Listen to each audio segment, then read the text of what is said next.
Panorama group, जो सोचता है वो करता है। भारत का न्यायिक इतिहास एक बार फिर महत्वपूर्ण मोड़ पर पहुंच चुका है।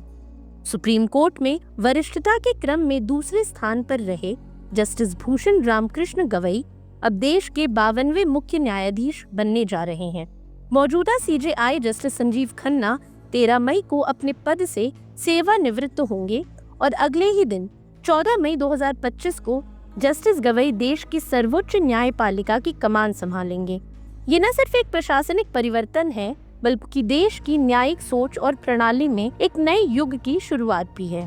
तो चलिए आज की इस वीडियो में हम आपको बताएंगे कि एक मुख्य न्यायाधीश को क्या क्या सुविधाएं मिलती हैं और रिटायर होने के बाद उन्हें कितनी पेंशन और भत्ते मिलते हैं। लेकिन उससे पहले जानते हैं कि जस्टिस गवई हैं कौन। दरअसल भूषण रामकृष्ण गवई का जन्म 24 नवंबर 1960 को महाराष्ट्र के अमरावती में हुआ था। एक न्यायप्रिय परिवार में जन्मे गवई ने कानून के क्षेत्र में अपने करियर की शुरुआत मेहनत और समर्पण के साथ की।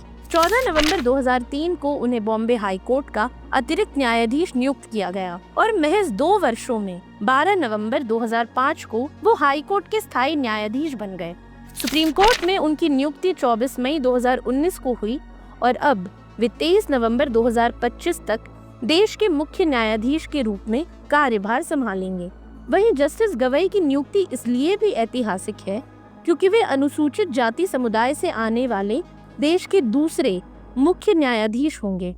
अब बात करते हैं सीजेआई यानी चीफ जस्टिस ऑफ इंडिया को मिलने वाले सुविधाओं के बारे में। भारत के मुख्य न्यायाधीश को सरकार द्वारा उच्चतम स्तर की सुविधाएं दी जाती हैं। वर्तमान में सीजेआई को हर महीने 2,80,000 रुपए वेतन मिलता है, जबकि अन्य सुप्रीम कोर्ट जजों को 2.5 लाख रुपए प्रति माह का वेतन मिलता है। इसके अलावा उन्हें 16,80,000 रुपए वार्षिक पेंशन, महंगाई राहत, 20 लाख रुपए की ग्रेच्युटी और 45,000 रुपए सत्कार भत्ता भी मिलता है। इतना ही नहीं, उन्हें एक मुश्त 10 लाख रुपए फर्निशिंग अलाउंस भी प्रदान किया जाता है।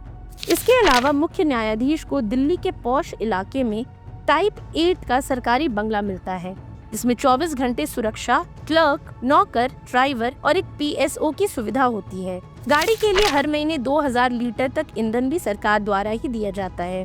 यात्रा भत्ता और अन्य प्रशासनिक सुविधाएं भी उन्हें नियमित रूप से मिलती रहती हैं। वहीं मुख्य न्यायाधीश का पद छोड़ने के बाद भी उनकी सुविधाओं में कोई बड़ी कटौती नहीं होती। साल 2022 में नियमों में किए गए संशोधन के बाद रिटायरमेंट के बाद 6 महीनों तक उन्हें टाइप 7 आवास बिना किराए के दिया जाता है, जो आमतौर पर पूर्व मंत्रियों को मिलता है। साथ ही 1 साल तक उन्हें 24 घंटे सुरक्षा मिलती है, जबकि व्यक्तिगत सुरक्षा 5 सालों तक जारी रहती है। इसके अलावा उन्हें ड्राइवर और सचिवालय सहायता 1 साल तक दी जाती है। इसके अलावा सेवानिवृत्त सीजेआई को एयरपोर्ट पर विशेष स्वागत प्रोटोकॉल, सचिवालय सहायक, ब्रॉडबैंड और मोबाइल खर्च की प्रतिपूर्ति और आवासीय टेलीफोन की सुविधा भी मिलती है।